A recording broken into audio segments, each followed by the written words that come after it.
നമ്മൾ ചിലപ്പം നമ്മളുടെ ഒരു ലക്ഷ്യവുമായിട്ട് മുന്നോട്ട് പോകുമ്പം നമുക്ക് തടസ്സം ഒരുപാട് ഡിസ്ട്രാക്ഷൻസ് ഉണ്ടാവാറുണ്ട്. പലരും ചിലപ്പോൾ നമ്മളെ ഡിസപ്പോയിൻ്റ് ചെയ്യും. ഇതെന്തായാലും നടക്കാൻ പോകുന്നില്ല, പിന്നെ നിനക്ക് പറ്റിയൊരു പണിയല്ല ഇത്. ഉം, അങ്ങനെ നമ്മൾ ശരിക്കും ഒരുപാട് നിരാശപ്പെടുകയും നമ്മളുടെ ലക്ഷ്യത്തിൽ നിന്ന് പിന്മാറുകയൊക്കെ ചെയ്യുന്നുണ്ടാവും. ഈ അടുത്ത കാലത്ത് ഒരു മായമോൾ പയ്യാനടത്തിനെ കുറിച്ച് നിങ്ങൾ കേട്ടിട്ടുണ്ടോ? കഴിഞ്ഞ ജൂലൈ 2025 അവർക്ക് അനുകൂലമായിട്ടൊരു ഹൈക്കോടതി വിധി പാസ്സാക്കിയത്. അവരുടെ വീടും പറമ്പും അടങ്ങുന്ന വസ്തു അവർ ഫോറസ്റ്റ് ഡിപ്പാർട്ട്മെൻറ്റിന് കൊടുക്കുകയും എന്നാൽ അവർക്ക് പൈസ കിട്ടാതിരിക്കുകയും ചെയ്തു. അപ്പോൾ അതിന് കേസിന് പോകാൻ വേണ്ടി അവർ ഒരുപാട് ലോയേഴ്സിനെ അപ്രോച്ച് ചെയ്തു. അവർക്ക് അഫോർഡബിൾ ആയിരുന്നില്ല. അവരല്ല, അവരെ ഇൻസൾട്ട് ചെയ്ത് വിടുകയും ചെയ്തു. അപ്പോൾ അവരിവിടെ ചെയ്ത കാര്യം എന്താണെന്ന് വെച്ച് കഴിഞ്ഞാൽ LLB സിലബസ് ഡൗൺലോഡ് ചെയ്ത് ഒറ്റയ്ക്ക് പഠിച്ചെടുത്ത് വാദിച്ച് ജയിക്കുകയുണ്ടായത്. അതും വെറും ഒരു വർഷം കൊണ്ട്. നമുക്കറിയാം, ഒരു കോർട്ടിൻ്റെ ഓർഡർ നമുക്ക് കിട്ടണമെങ്കിൽ എത്ര വർഷങ്ങൾ, 15ഉം 20ഉം വർഷമൊക്കെ എടുത്തിട്ടാണല്ലേ നമുക്ക് എന്തെങ്കിലും കിട്ടുക.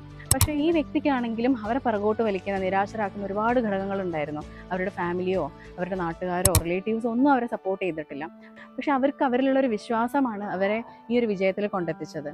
അപ്പം ശരിക്കും പറഞ്ഞു കഴിഞ്ഞാൽ നമുക്ക് നമ്മളിലുള്ള വിശ്വാസമാണ് നമ്മളുടെ വിജയം നിശ്ചയിക്കുന്നത്. അപ്പം മറ്റുള്ളവർ അഭിപ്രായം പറയുമ്പം നിങ്ങൾ ആദ്യം നിങ്ങളുടെ മനസ്സിലിട്ട് അത് നിങ്ങളൊന്ന് നന്നായിട്ട് വിശകലനം ചെയ്യാം.